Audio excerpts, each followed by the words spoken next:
அனைவருக்கும் வணக்கம். நிறைய பேர் சாதனை பண்றாங்க. அந்த சாதனை மூலியமா அழியா புகழையும் பெருமையும் அவங்களுக்கு கிடைக்குது. வரலாற்றுல அவங்க இல்லையானா கூட அவங்க பேசு பொருளா இருந்துட்டே இருக்காங்க.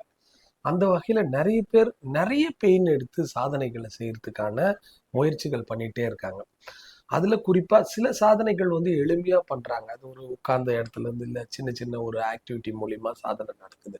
ஆனா ஒரு சில சாதனைகள் அமேசிங்கா இருக்கும்.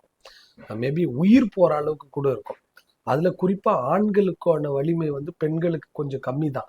அப்படிப்பட்ட சூழல்ல எவரெஸ்ட் சிகரத்தெல்லாம் ஏகப்பட்ட பேர் போறாங்க. ஆனா அதுல பாத்தீங்கன்னா 40% எங்க போனாங்கன்னே நிறைய பேருக்கு தெரியாது. நிறைய பேர் இறந்து போறாங்க. அந்த டாப் லெவல்ல அச்சீவ் பண்ணும்போது ஆக்சிஜன் இல்லாத நிறைய பேர் அன்கான்சியஸ் போய் நிறைய பேர் இறந்துருக்காங்க.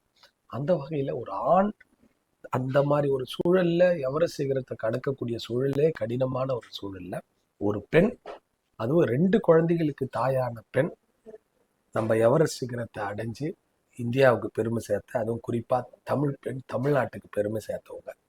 உலகத்தில் இருக்கிற மிகப்பெரிய உயரிய சிகரங்களான 8 சிகரங்கள்ல இதுவரைக்கும் 7 சிகரங்களை ஏறி கடந்த ஏசியாவோட முதல் பெண். இன்னைக்கு 8வது சிகரத்துக்கும் ஏறத்துக்கான எல்லா முயற்சிகளும் மேற்கொண்டு அது அவங்க ரீச் பண்ணிட்டாங்கன்னா உலகத்துல ரொம்ப அரிய சாதனைகள்ல அது ஒரு சாதனையா மாறதுக்கான ஒரு சூழல் இருக்கு. முத்தமிழ் செல்வி மேம், ஒரு தமிழ் பெண், தமிழ்நாட்டுக்கு பெருமை சேர்த்த முத்தமிழ் செல்வி மேம் இந்த டைம்ல அன்போட பாராட்டுறேன். இன்னைக்கு அந்த அம்மாவுக்கு பிறந்த நாள். மேடம், உங்களுக்கு இனிய பிறந்த நாள் நல்வாழ்த்துக்கள். இந்த வீரமங்கியை நீங்களும் வாழ்த்தலாமே.